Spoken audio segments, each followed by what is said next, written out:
안녕하세요. 나이가 들수록 우리는 건강에 대해 더 많은 관심을 갖게 됩니다. 하지만 그 관심이 오히려 몸을 망가뜨리는 방향으로 이어지는 경우도 있습니다. 특히 운동에 있어서 무리한 시도는 부상을 불러오고 때로는 회복이 어려운 큰 병으로 이어지기도 합니다. 오늘은 50세 이상 분들이 건강을 해치지 않으면서도 꾸준히 실천할 수 있는 안전한 운동과 방법에 대해 말씀드리겠습니다. 젊을 때 하던 운동을 나이 들어서도 그대로 따라하면 안 됩니다. 몸의 근육량은 줄고 관절은 약해지고 심폐기능도 떨어지기 때문입니다. 나이에 맞는 운동이란 무리하지 않고 지속 가능한 방식으로 내 몸을 유지하고 관리하는 것입니다.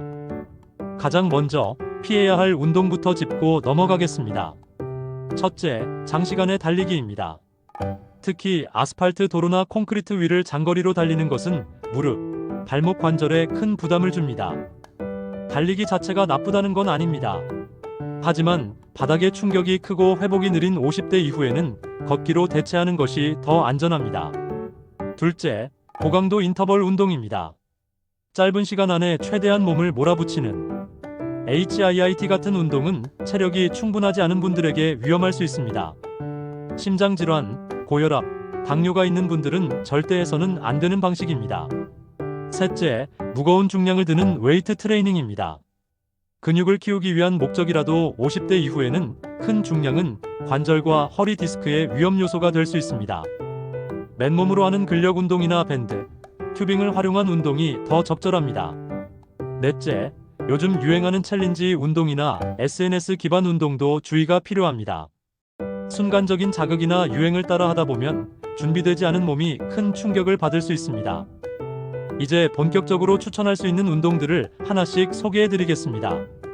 첫 번째는 걷기입니다. 가장 안전하고 가장 효과적인 유산소 운동입니다. 하루에 30분 정도 빠르지도 느리지도 않은 중간 속도로 걷는 것만으로도 심폐기능 강화, 혈압 조절, 기분 전환에 큰 효과를 볼 수 있습니다. 걷는 시간은 무리하지 않게 시작하고 주 5회 이상이면 충분합니다. 중요한 건 일관성과 습관입니다. 두 번째는 수영입니다. 물의 부력이 관절의 부담을 줄여주고 전신 운동이 가능하며 동시에 유산소와 근력 운동을 함께 할 수 있다는 장점이 있습니다. 허리나 무릎에 통증이 있는 분들에게는 특히 더 좋습니다. 수영이 어렵다면 아쿠아로빅이나 물속 걷기 같은 운동도 추천합니다. 세 번째는 요가와 스트레칭입니다. 나이가 들수록 유연성과 균형 감각을 유지하는 것이 중요합니다. 특히 낙상을 예방하기 위해서는 하체 근력과 함께 유연성이 필요합니다. 요가는 호흡을 통해 마음을 안정시키는 효과도 있기 때문에 정신 건강에도 큰 도움이 됩니다. 처음 시작하신다면 초급자용 자세 위주로 무리하지 않게 시작하세요. 네 번째는 실내 자전거입니다. 실외 자전거에 비해 넘어질 위험이 적고 날씨에 상관없이 할 수 있어 지속하기 좋은 운동입니다. 심폐기능 강화는 물론 하체 근육 유지에도 효과적입니다. 중요한 것은 안장의 높낮이 조절입니다. 무릎이 과도하게 굽히지 않도록 조절하고 처음엔 10분부터 시작해서 점차 시간을 늘려가세요.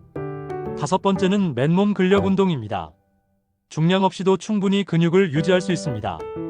스쿼트, 벽을 짚고 하는 푸시업, 계단 오르내리기 등이 대표적입니다.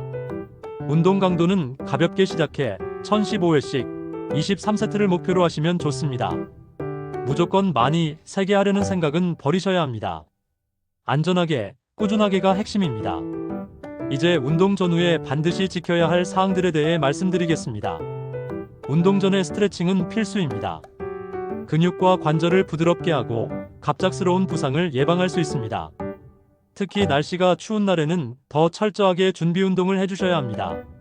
운동 중에는 반드시 수분을 자주 섭취하시고 몸에 무리가 오는 신호가 있으면 즉시 중단해야 합니다. 어지러움, 두통, 호흡 곤란 같은 증상은 운동을 중지하고 휴식을 취해야 하는 경고 신호입니다. 운동 후에는 마무리 스트레칭으로 근육을 이완시켜야 합니다. 운동 후 바로 쉬는 것보다는 가볍게 몸을 풀어주는 것이 다음날 통증을 줄이는 데도 효과적입니다. 그리고 마지막으로 말씀드리고 싶은 건 운동을 생활 속에 정착시키는 방법입니다. 첫째, 매일 같은 시간에 운동하는 루틴을 만드는 것이 중요합니다. 정해진 시간이 되면 자동으로 몸이 반응하도록 습관을 만드는 것이죠. 둘째, 너무 큰 목표보다는 작고 현실적인 목표를 세우는 것이 좋습니다. 예를 들면 하루 15분 걷기 또는 10회 스쿼트처럼 작고 확실한 습관을 만드는 겁니다. 셋째, 기록하는 습관도 도움이 됩니다. 오늘 한 운동을 메모하거나 스마트워치나 앱으로 기록하면서 스스로에게 동기를 줄 수 있습니다. 넷째, 운동 친구를 만드는 것도 좋은 방법입니다. 서로 격려하고 함께하면 훨씬 오래 지속할 수 있습니다. 이제 마무리하겠습니다. 50세 이후의 운동은 젊을 때처럼 근육을 키우거나 기록을 세우는 것이 목적이 아닙니다. 내 몸을 이해하고 지키고 더 건강하게 나이 들어가기 위한 과정입니다. 지금이라도 늦지 않았습니다. 하루에 단 20분이라도 내 몸을 위해 시간을 내보세요.